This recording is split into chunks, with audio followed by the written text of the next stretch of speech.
For about 100 years, in the United States, a small wooden box of books would arrive by boat at a lighthouse, get unpacked and read down to the spines, then get sealed up again and shipped to the next light down the coast, on a schedule, so that nobody standing alone at the edge of the country ever quite ran out of things to read.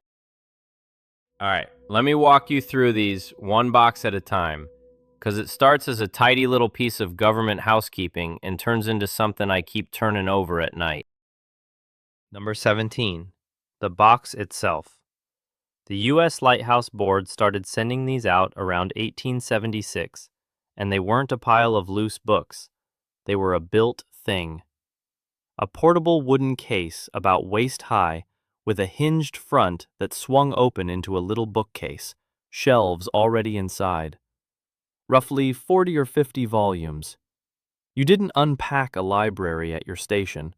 The library arrived already being a library, and you just opened the door of it. Somebody in an office had thought about the fact that a keeper had no shelves, no shop, no spare room, and built the furniture into the gift.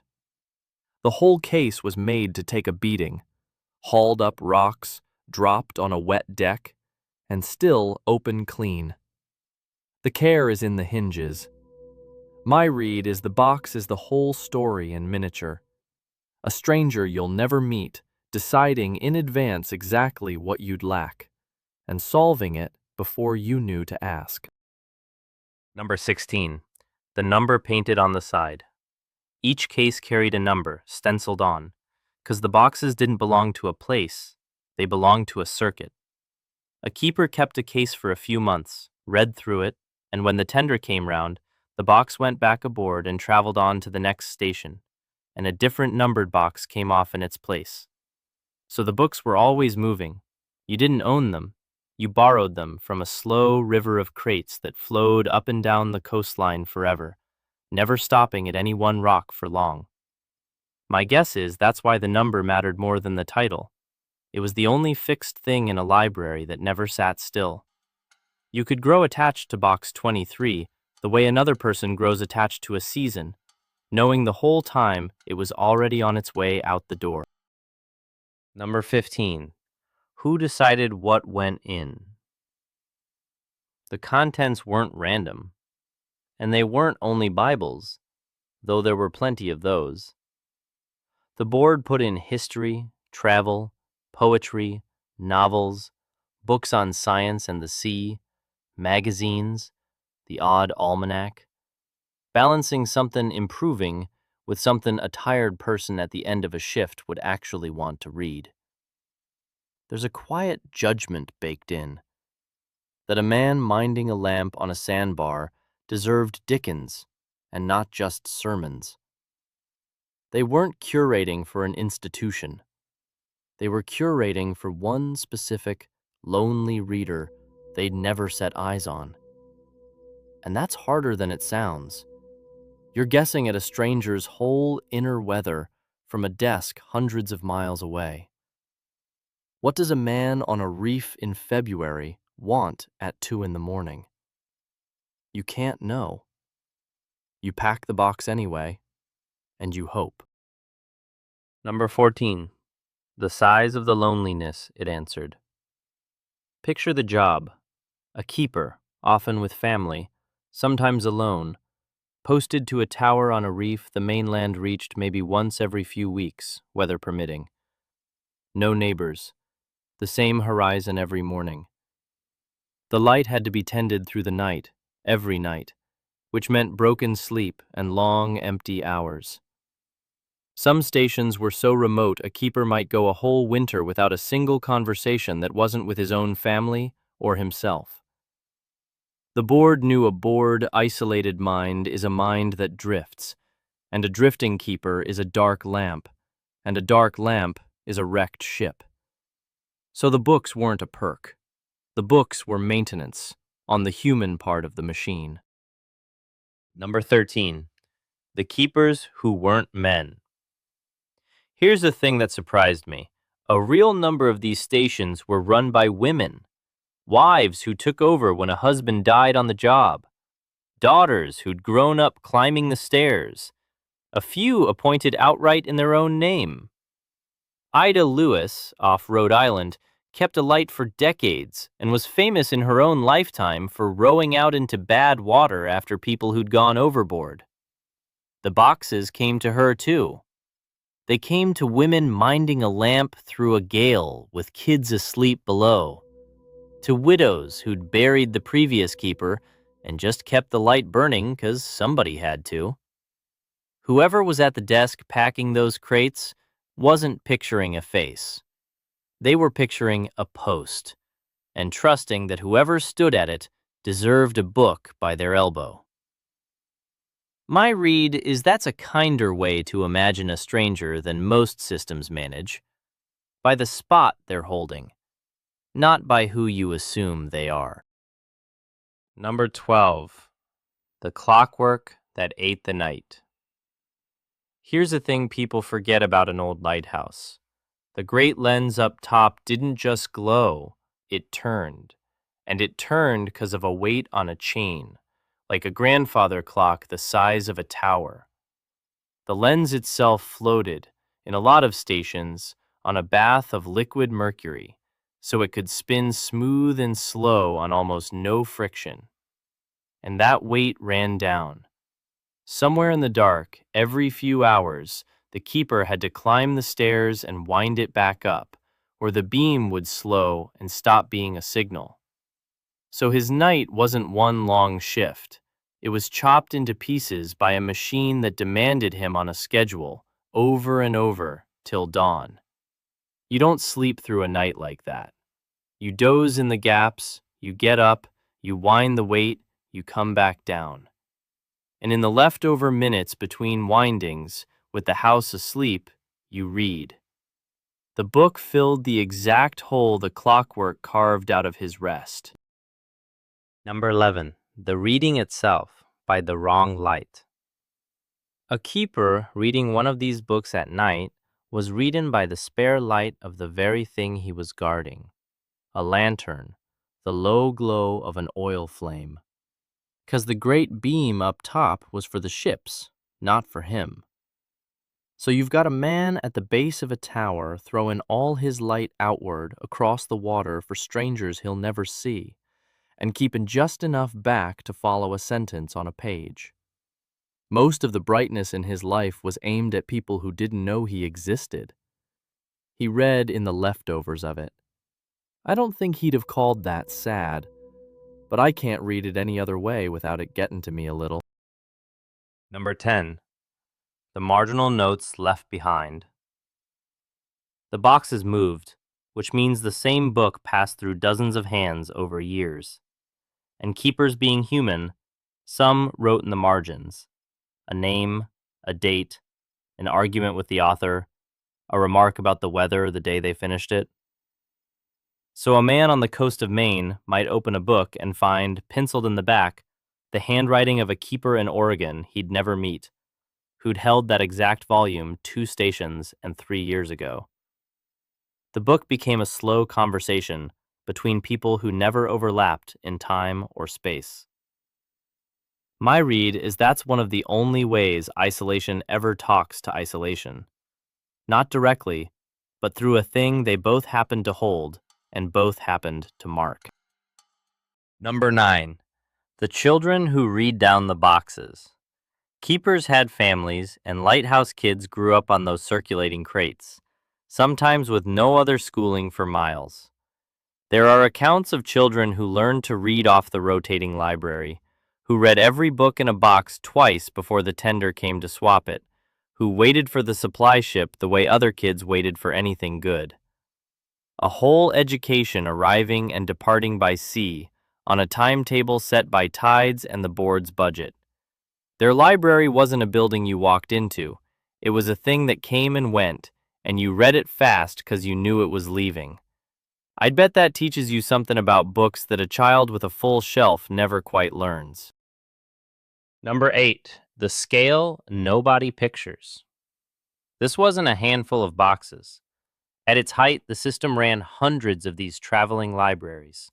circulating among hundreds of lighthouses and lightships up and down both coasts and the Great Lakes. Think about that as a machine, a constantly moving lattice of wooden cases, each one numbered, each one a few months ahead of itself at one station and behind at another, all coordinated so the flow never bunched up and never ran dry at any single light. Nobody could see the whole pattern from any one rock. The keeper just saw his box arrive and his box leave. The shape of it only existed on paper, in an office, as a logistics problem somebody solved out of view. Number 7. The lightships, which had it worse. We talk about lighthouses, but some of these libraries went to lightships, vessels anchored permanently over a dangerous shoal where you couldn't build a tower, crewed by men whose entire job was to stay put in open water and not drift off the hazard. A lightship crew couldn't even walk on land. Their station was a rolling deck in the same patch of sea for weeks. Some of these ships sat moored over shoals far enough out that in fog, they'd ring a bell and fire a gun into the gray hour after hour, talking to ships they couldn't see and that couldn't see them. If a lighthouse keeper was isolated, a lightship sailor was isolated and seasick. The box of books came aboard there too, into the wettest, most monotonous posting in the whole service. The men anchored to the worst spot got the same numbered crate as everyone else. Number 6. What the books were quietly competing with. There's a reason a careful organization spent real money keeping readers supplied, and it isn't only kindness. Isolated stations had a known problem with drink. A man with empty hours and the bottle and no one watching is a familiar tragedy, and the service had seen plenty of it. The library was, among other things, something to put in the hands instead of a glass, a way to fill the hours that didn't end with a dark lamp and a coroner. I'm not going to pretend a book fixed that for everyone. It didn't. But there's something honest in the admission underneath the whole program. That a person left alone too long needs given something to do with their mind, or the mind finds its own way out, and not a good one. Number 5. The catalogs and the paperwork. Every box had its contents listed, and keepers had to account for the books. What was there, what was damaged, what had gone missing to damp or to the sea. So somewhere there were ledgers tracking which numbered library sat at which station and when, the way you'd track any other piece of government property. A novel was inventory. The same service kept logbooks where a keeper wrote down the weather, the ships that passed, the times the lamp was lit and trimmed, and tucked into those same official hands the count of 40 borrowed books. And there's something I find oddly moving in that. The system loved these readers enough to send them stories, and trusted them like adults enough to make them sign for the count. The romance of the lonely keeper with his book sits right next to a man filling out a form about water damage. Both are true at once, and the form is part of why the book ever got there. Number 4. What happened to a box that sank? The tenders went out in real weather and the sea took its share. A supply ship could be delayed a month or lost, and somewhere in those losses, a numbered library went down too. 40 volumes someone had chosen, marked, read, and noted in, gone to the bottom between one station and the next. No big record of it, just a box that was due at a light and never came, and a keeper who watched the horizon for a tender that wasn't bringing his next 40 books. The circuit had a gap in it where a box used to be, and here's the part that stays with me. A circuit only works if every link holds, so one lost box didn't just rob one station, it threw the whole rotation off a beat, a small permanent limp in a system meant to run forever. I keep thinking about the men down the line who simply waited longer than usual and never knew why. Number 3. The books that outlasted the lights. The program wound down as the service changed and the lights got automated, and a lot of the boxes scattered, broken up, sold off, lost. a few preserved in museums and Coast Guard collections. So today, you can stand in front of one of these cases, behind glass, the number still on its side, a handful of its original volumes still on the shelves. The tower it served may be a tourist stop now, run by a timer, no keeper inside. The mercury baths got drained out as hazards, the great lenses pulled and crated. But the box that kept the keeper company is sitting there, intact. The piece of the lighthouse we managed to save wasn't the lamp. It was the thing we sent to keep a person sane underneath it. Number 2. The idea that outlived the boxes. Here's the part I think matters most. This wasn't just a charming nautical quirk. It was an early working answer to a hard question. How do you get books to people the world can't conveniently reach?